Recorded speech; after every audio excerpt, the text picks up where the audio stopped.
Dusk casts its ominous shadows over the Collins estate. Soon another night will come to the great house, bringing with it the hope that the terrors from the past may finally be put to rest. One man has a plan, but only time will tell whether it succeeds or fails.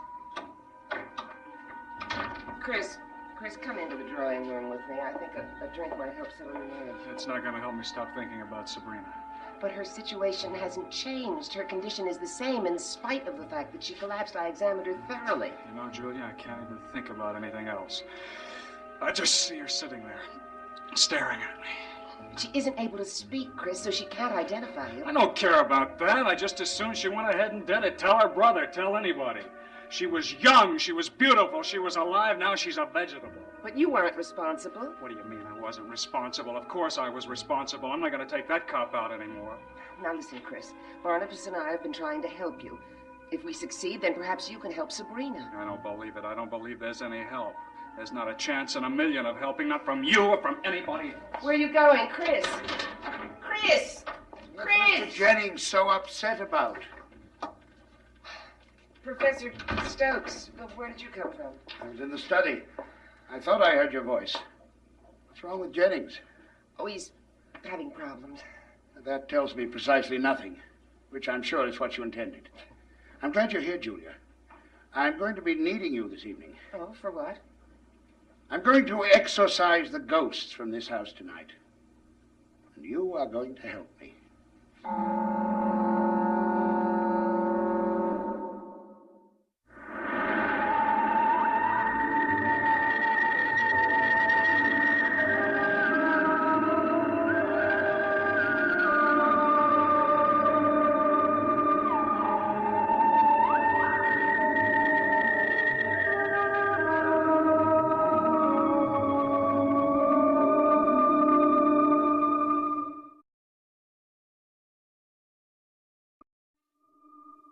Exorcise the ghosts? I shall attend to the ritual itself outside the house.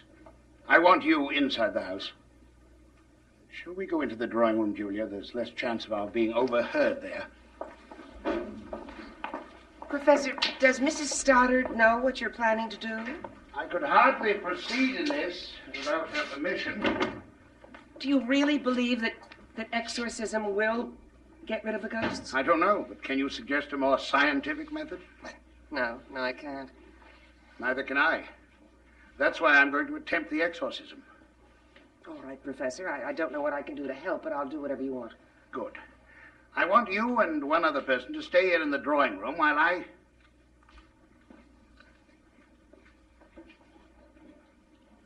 When the time is right, I will leave the house and begin the incantation at some point outside.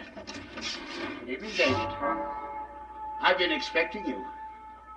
I was playing hide-and-go-seek with Amy. This is my favorite hiding place. Yes, I'm sure it is. Come in, David. Come in. Professor, how did you know that he was there? This afternoon I noticed that someone had been using the panel recently. So I sprinkled some sugar between the foot of the stairway and the panel itself. All I needed to hear was the crunch of one footstep. Now then, David, I think it's time we had a talk. We already had a talk this afternoon. Yes, but things were different this afternoon, weren't they? I don't know what you're talking about. Let's say there's been a change in you. I'd better go tell Amy where I am. She'll be wondering about... Amy has been with Miss Evans in her room for the last hour. You see, I know you weren't playing hide-and-seek this afternoon. In fact, I know about everything that's happened to you, David. Nothing's happened to me. Sit down, David.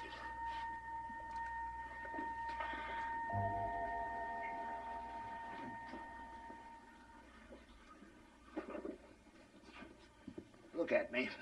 Why? Just look at me.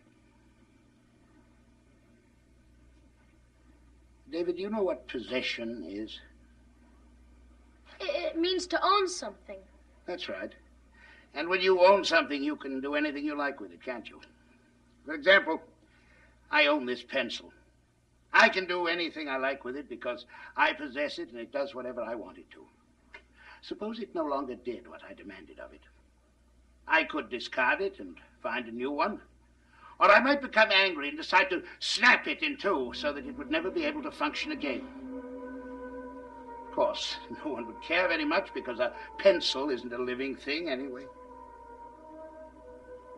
Human beings are living things, David. If they allow themselves to become possessed, they become just as helpless as this pencil. Do you understand that, David? Yes, I understand. And you know that's the cause of the fear that's deep inside you? The fear you haven't been able to express to anyone? Isn't that right, David? You have no reason to be afraid any longer. If you cooperate with me, I can help you. Do you believe that?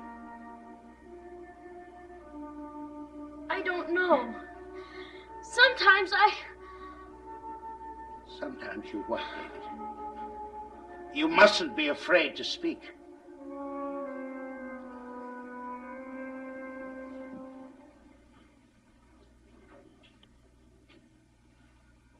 Professor, what's the matter?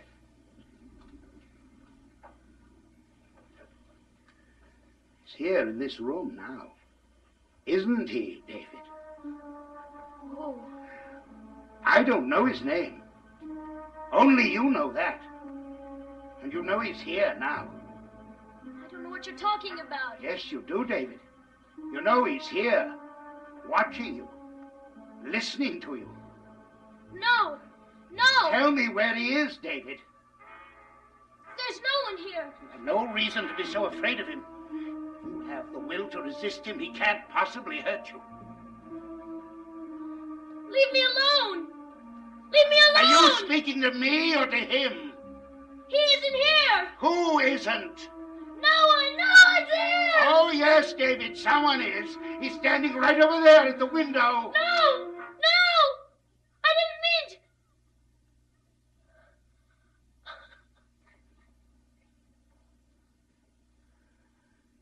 Sorry, David, but we had to find a way to come to terms, you and I. You see, there's still time for you. Now he's only with you, possesses you when it suits his needs. Someday he'll want to take permanent possession of you. And if he is allowed to do that, then David Collins will no longer exist.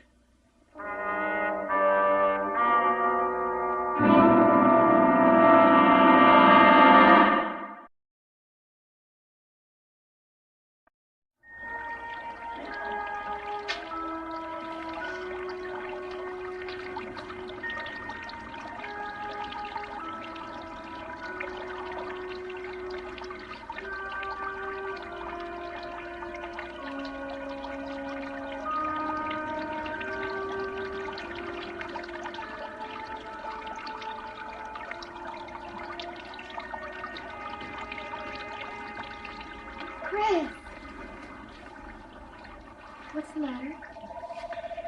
I spent the afternoon in the cottage thinking things over, and I've decided I have to leave Collinsport.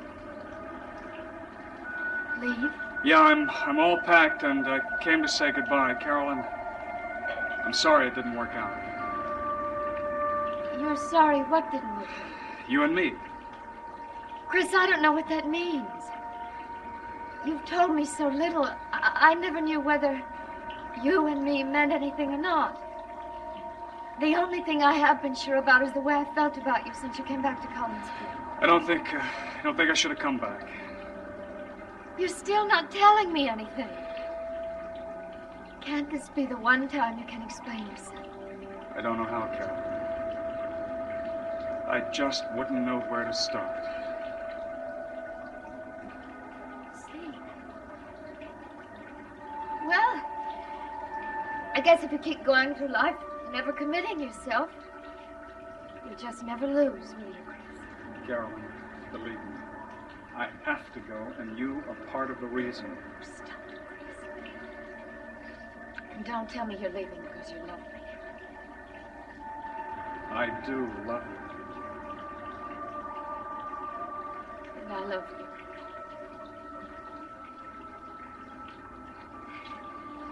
Well, that takes care of that. Now we both said it. The book can be closed. The story is over. Forgive me. Well, I have to forgive you. I love you. Maybe if you ever stop running long enough to think about it, you'll finally go on.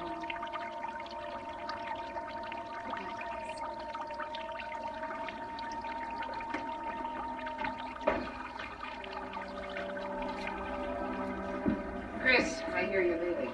What do you think you'll accomplish by running away? I don't know. I really don't, but I'm not going to hang around here and hurt anybody. You've already done that. Give her a few weeks. She'll get over it. It won't help, Chris.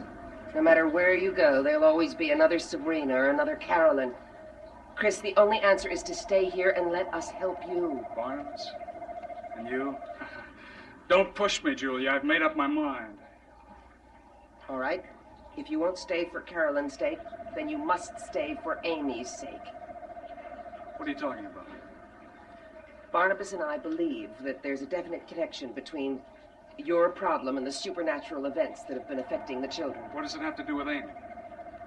Professor Stokes believes that there are 2 spirits in the house. The children have seen those spirits and are possessed. Possessed? The danger may be over after tonight, we hope. Well, nobody ever even told me the children were in any danger. Chris, there is evidence that the spirits know something about the curse that made you the way you are. If we can find out what that is, then perhaps we can end the curse.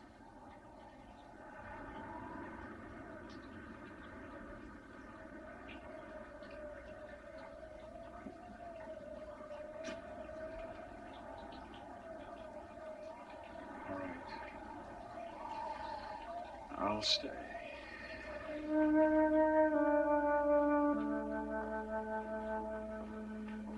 Carolyn? Is something wrong? No, nothing. Can I help you? Yes, please. Would you be good enough to get David and bring him here? Yes, of course. He has problems, too. Nonetheless, David will be here in a moment. I want you and Carolyn to watch him very closely while I'm outside. But what if he doesn't want to stay here in the drawing room? He must be prevented from leaving. By force, if necessary. But why? Because I'm hoping he will provide us a clue as to when the exorcism is over and whether we have succeeded or failed. Well, how will David do that? If the spirit is forced to abandon him, you'll notice a marked change in his behavior. It could manifest itself in any number of ways. If you observe no change, then we have failed. I understand. Carolyn, I don't want to go downstairs. Obviously, your task isn't going to be easy. Obviously. Can't I just Come stay now, upstairs? come to the drawing room. The music. It's the same as we heard last night. I know. It's also our cue to begin. Why do I have to be down here? Don't worry, David. This won't hurt a bit.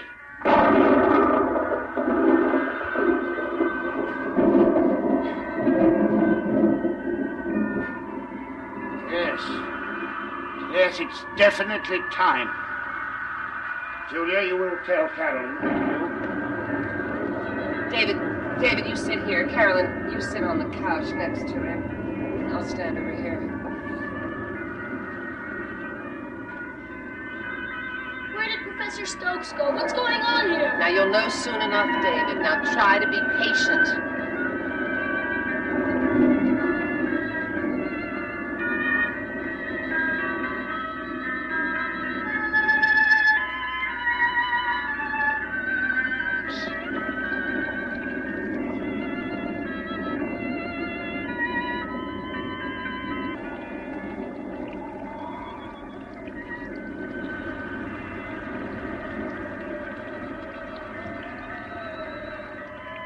Whoever you are, time has come.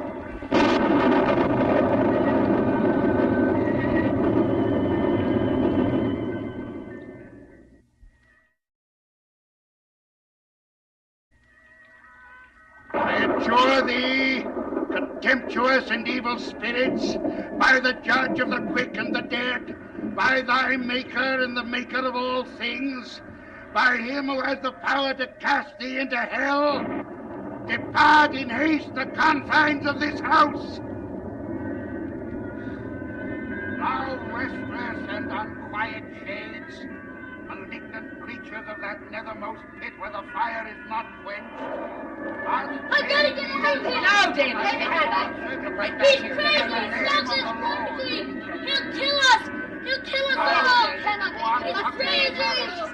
This is his house, not yours! Return to thy You can't wife chase him away! and You'll be set sorry! free You'll be in the sorry! name of the Lord. Professor Stokes said he'd react this way. We mustn't let him get up again. I can't bear that music much longer.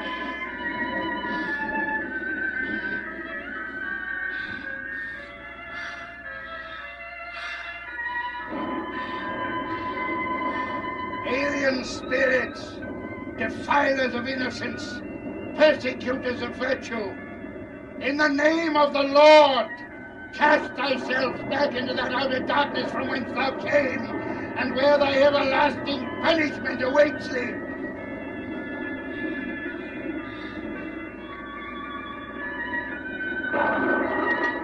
Julie, what's happened to him? I think he's gone into a trance. Let's get him out of here. No, Professor Stokes said it might happen. No, leave him. How do you know Stokes knows what he's doing? There may be something seriously wrong with David.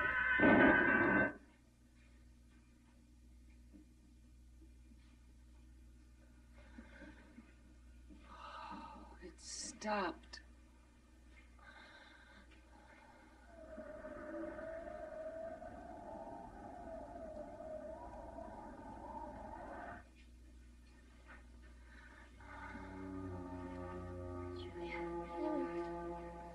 I think he's coming out of it. What's going on? What am I doing downstairs? David, how do you feel? Fine. Why? You don't remember being brought downstairs? Professor Stokes, I believe you've succeeded. How's the boy? He's a little dazed, but other than that, he's all right. David, if I've succeeded, you no longer have anything to fear. Do you mean if you've succeeded? Of course you've succeeded. It appears that I have, but I made arrangements with Mrs. Stoddard to stay the night, just to make sure. Now, if you'll excuse me, I want to go to my room. Good night. Good night. Do I have to go to bed now? No, David. Your Aunt Elizabeth said that we were to stay down here until after it was all over, and then she'd come down and join us, so let's just wait for her.